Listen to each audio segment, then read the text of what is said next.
Oh, you make me wanna talk back to you. Say it like that.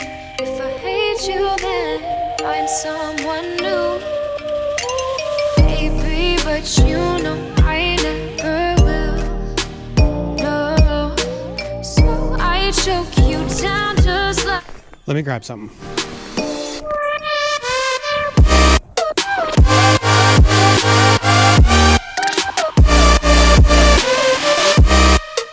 Alright guys, so this is an article that I did in Go Snowmobiling Ontario magazine.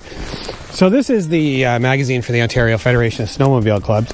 Now the whole point about this article is upgrading an older classic sled. So is it time to say goodbye to this old sled and buy something newer?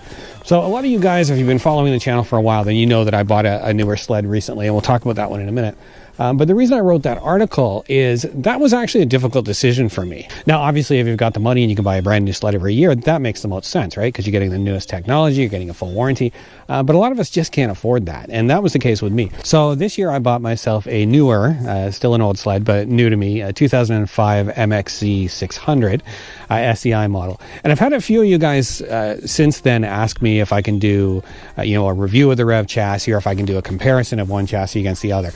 So that's what I'm going to do in this video. I'm going to talk about some of the sort of shortfalls or weaknesses with this snowmobile that made me sort of start thinking about buying a newer sled. And what are some of the advantages that I've seen now that I've had a chance to ride that newer one. So if you're thinking about upgrading, stick around.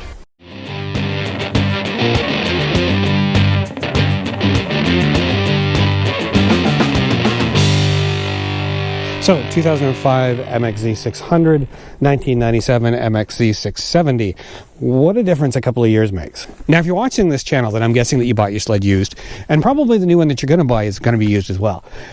So before you decide whether it's time to upgrade, really give some thought to, have you really done the work that you need to on the sled that you have to make it run as well as it can, right? So if the reason you're upgrading is because it doesn't handle very well, for example, have you had a good look at the carbines and the steering? Have you adjusted your suspension, right? So bottom line, take the time to make sure the sled you have is running and handling as well as it can before you pull the trigger on a new sled. Because it might be something really simple like ski bushings that'll make it, tighten up your steering or make it handle that much better. And then you find you don't really even need to buy a new sled.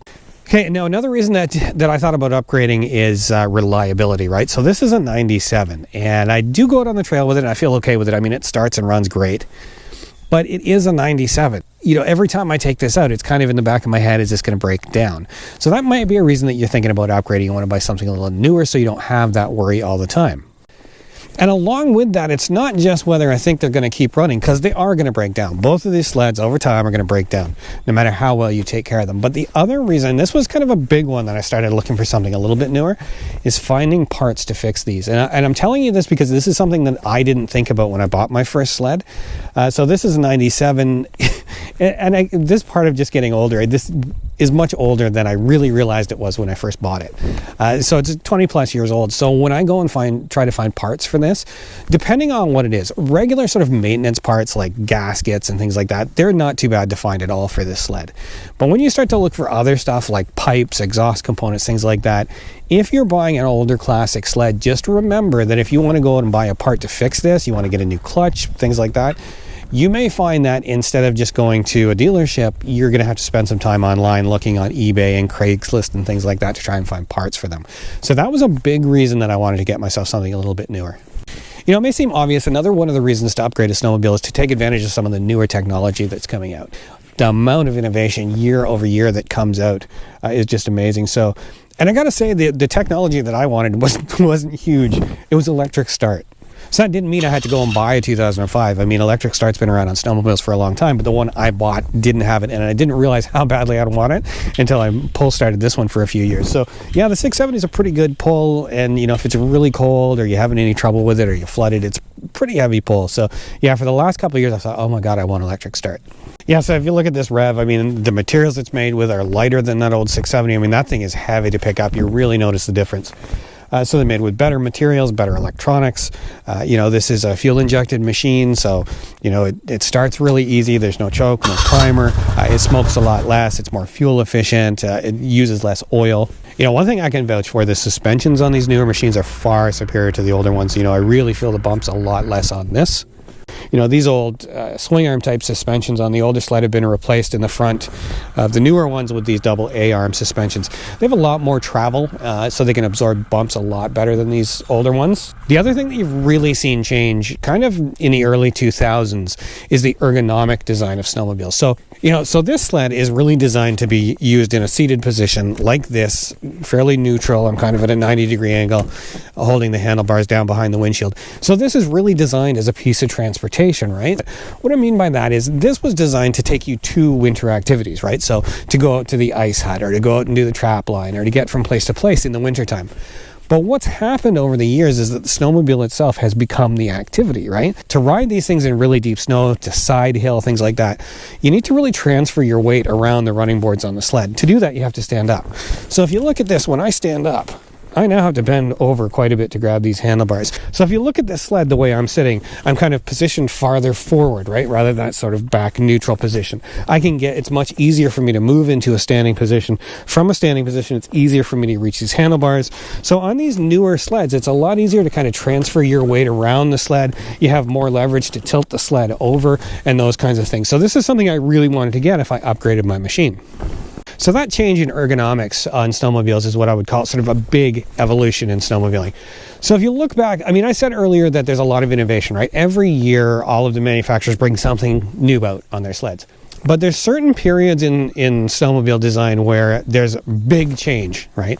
Or a big design evolution. So the rider forward position is one of them. If I bought a 2001, I'd be looking at a chassis that was fairly similar to this. So yeah, there would have been some design improvements, but I wouldn't have had that big sort of rider forward design change that I can take advantage of with that rev. The other big difference between these two machines is the way they reverse. So in the case of this 97, the chain case actually has an extra reverse gear. When I pull this lever, it moves that gear and engages reverse. In the case of the 05, once the sled is running, if I press the starter again, it'll shut the motor down, it retimes it and restarts it. And so now the motor is basically running in reverse. Give it a couple of shots on the primer to keep it going. This one, again, from seated position is kind of nice to ride. I find quite often I sort of kneel, I get up and put one kneel on the seat with this machine.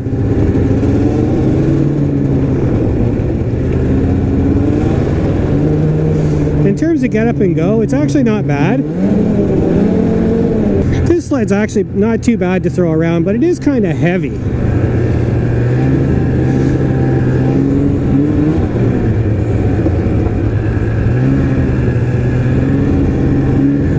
So it's fairly maneuverable, even for one of these old trail sleds. But yeah, really, if you're going to do anything other than just sort of sit and go down a trail straight, you want to be up in a kneeling position. If you stand, you really don't have much control over this, and you kind of feel like you're going over the handlebars unless you have risers on it. You hear a lot of guys say, those old sleds, you're just going to spend all your time working on them, but you know what? You don't. If you maintain it, you keep the chain case oil changed, you put fresh spark plugs in it, things like that, this thing runs great. Okay, now one of the first things you notice with a fuel injected sled is the throttle response.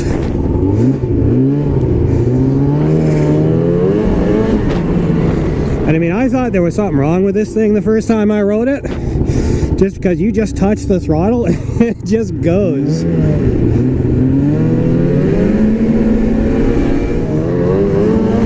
But yeah, I think, I hope you can tell, this thing is so much quicker.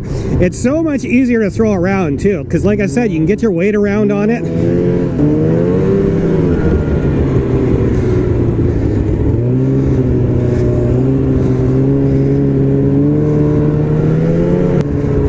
Sort of put it up into some deeper snow, and then come down over a berm like that. You want to be standing for that, right? And it's way easier. And you can do the same kind of maneuvers on this one as the other, but if you can't stand up easily, it's just not quite as comfortable. Alright guys, so, bottom line, if you've got an old classic sled, and I'm talking about, sort of 90s era iron like this, as opposed to the really old vintage sleds like the Elans and that. I mean, those old machines, that's kind of an art form or a hobby all on its own just to keep them running. But a machine like this, the parts are a little bit harder to find, but you know what? They're not hard to keep going. That, you know, especially these old Rotax engines are bulletproof. They'll run forever. If you maintain it and look after it properly, you could get years of enjoyment out of an old sled like this. All right, I think that's it for this video. If you've been thinking about upgrading your sled, hopefully that gives you a couple of things to think about. If it did, do me a favor and hit the thumbs up. If you haven't subscribed already, if you like tips and tricks around snowmobiling, especially if you're new to the sport, consider subscribing. And if you click that little bell icon, you'll get notified when I post a new video. So until next time, I'm Dave Clark. Thanks for taking the time to watch. Like a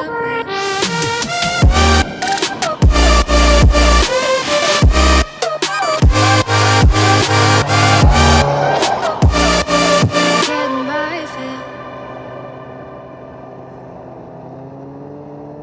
All right, so the topic of this argument. So what are you seeing? What kind of problems are you having? And then they recommended some traction products for me. Oh, excuse me. If you look at the way I'm sitting, I'm not quite as bent, right? So my seating position is higher in relation to... So yeah, I mean, there is a lot of difference in the technology in this sled than there is in that old sex... Well, it's sex.